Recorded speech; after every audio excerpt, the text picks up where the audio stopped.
Olá, você está no canal Pensamento Elevado.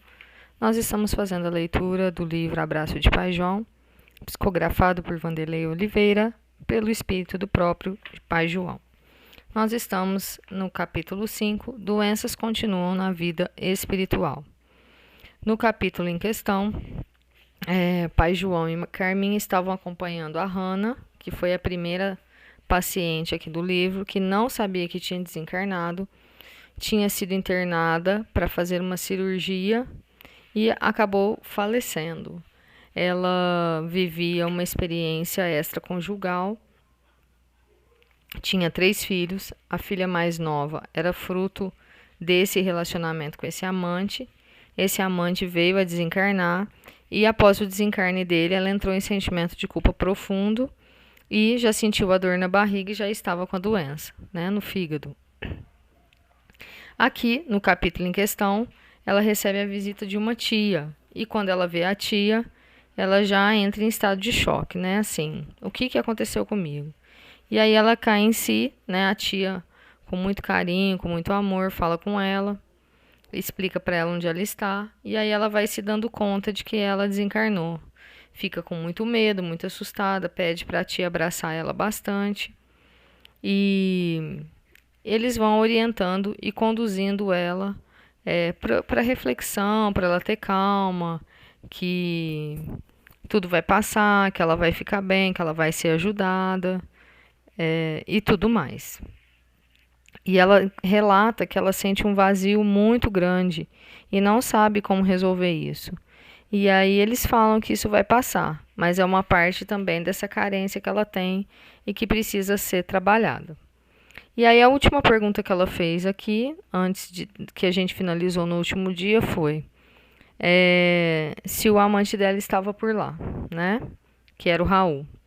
E aí o pai João falou que não, que depois eles iriam conversar sobre isso e ela deveria descansar. Bom, foi aplicado em Hannah um sedativo muito eficaz com componentes similares aos antidepressivos, que a fez dormir rapidamente. Como a sua mente estava muito confusa e ansiosa, tivemos que mantê-la assim por um tempo para evitar um choque de perturbação mais grave. A reação de Hannah ao seu próprio desencarne foi melhor do que a gente esperava, embora inspirasse cuidados e algumas iniciativas que seriam levadas a efeito. O carinho de sua tia foi fundamental, e o conhecimento que tinha do mundo espiritual, de alguma forma, ajudou a localizar-se no tempo e no espaço. Então, tanto o carinho quanto, algum conhecimento que ela já tinha ali do mundo espiritual ajudaram muito, Carminha e eu deixamos tia Glorinha e os enfermeiros cuidando de Hannah e fomos conversando pelos corredores. Pai João, por mais que veja esses casos todos os dias, ainda me pergunto, como pode a pessoa ter esse choque de realidade, sendo que já morreu tantas vezes? A matéria impõe um esquecimento dessa realidade, a tal ponto que o choque é proporcional à intensidade da rejeição a essa ideia. Quantos casos você acompanhou aqui em que a pessoa não acredita que morreu, mesmo vendo seus familiares que a antecederam? Hannah tinha conhecimento e isso ajudou muito. Mas não resolve, pai? Certamente que não. Vejo o estado inicial dela, com forte sensação de perda de oportunidade. Isso ainda vai se intensificar muito. Embora mais leve, o quadro depressivo poderá ser inevitável e exige acompanhamento cuidadoso. E muito antidepressivo, falou Carminha com sua experiência. A vida continua, e ela apenas vai continuar aqui o tratamento que já fazia no mundo físico. Além de se tratar, vai precisar resolver a origem de suas pendências. Lá no Livro dos Espíritos diz que a perturbação que se segue após o desencarne não é do mesmo grau e da mesma duração para todos os espíritos, mas que depende da elevação de cada um, que é mais ou menos demorada, quanto maior ou menor o progresso moral, e mais rápida quanto mais purificado o espírito. Lembra-se, Carminha? Sim, lembro. Muitos ainda nutrem dúvidas a esse respeito no mundo físico,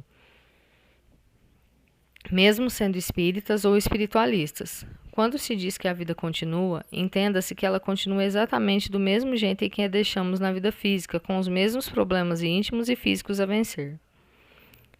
E como isso é verdade, hein? Muitos irmãos do ideal espiritual ainda vivem a sua reencarnação como se fosse um vale de lágrimas e perdição, que se extinguiria repentinamente com o desencarne.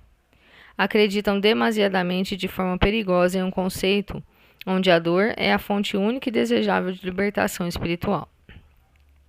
Esse conceito de sofrimento é algo que interessa a quem deseja implantar o mal na Terra. Essa não é a mensagem de Jesus que se resume na Boa Nova, ou seja, uma mensagem de alegria. A reencarnação é uma escola, cuja lição primordial é a de vencer as suas próprias provas e delas sair com algum aprendizado.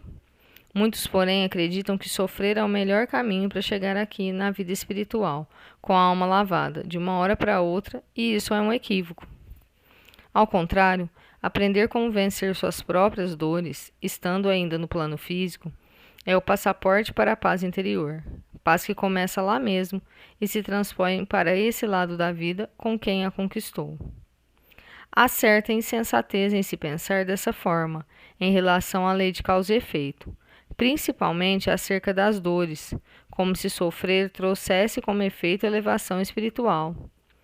O que conduz a criatura à elevação é a sua experiência de vida, sua capacidade de achar caminhos para superar o que a escraviza, sua bagagem de respostas conquistadas nas fontes da vivência. Pai João, que visão singela e ao mesmo tempo profunda. Como entender isso no caso de Hannah? Pelas informações que obtive, Hannah acreditou que sua carência, sentida em forma de rejeição pelo marido, filhos e entes queridos, era uma prova do seu passado reencarnatório, e nisso se acomodou, supondo que ao desencarnar se livraria dessa dor. E não se livrou, lamentavelmente, mas poderia ser considerado uma prova do passado dela? Claro que sim. Para sofrer num nível de carência tão grave como o dela, inegavelmente temos que pensar em uma construção de comportamentos egoístas ao longo de várias vidas sucessivas. Nesse aspecto, era uma prova do passado, mas aí está a diferença. Uma prova do passado é para ser vencida com novas atitudes e não suportada dolorosamente sem achar a resposta e caminho para superá-la. Isso é que é o karma, uma situação que se apresenta como um efeito em função de uma causa. Entretanto, a função do karma é devolver à pessoa o que lhe pertence. Não para que ela sofra com isso, e sim para que ela aprenda a desenvolver soluções com novos comportamentos, e nisso reside a grande diferença. Muita gente se acomoda na dor acreditando que sofrê-la é a solução. Nesse caso, a dor pode redundar apenas em adiamento de aprendizado e ampliação do sofrimento necessário. Karma, em outras palavras, é aprendizado e não castigo. Ficou claro, Carminha? Mais do que a luz do sol, pai querido, e eu entendi bem o assunto. Hannah ainda terá muitos desafios a vencer, possivelmente mais que Irene, o senhor concorda? Muito provavelmente. Porém, Irene ainda está na matéria, enxergou que errou e tem tempo na carne para se corrigir.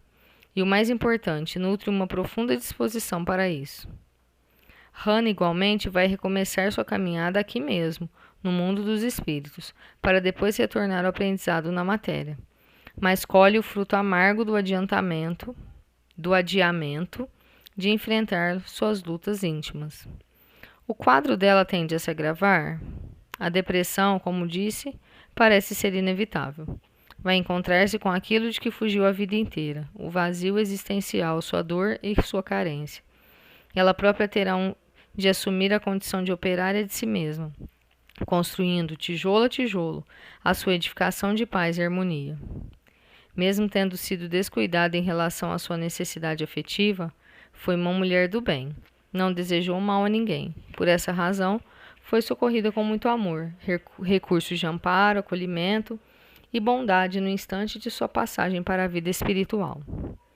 Não se livrou, porém, de si mesma e de suas necessidades de amor e afeto.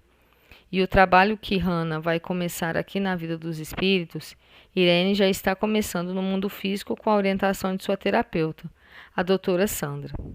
Mesmo sem conhecer o espiritismo como Hannah, Irene avançará em direção às conquistas imperecíveis.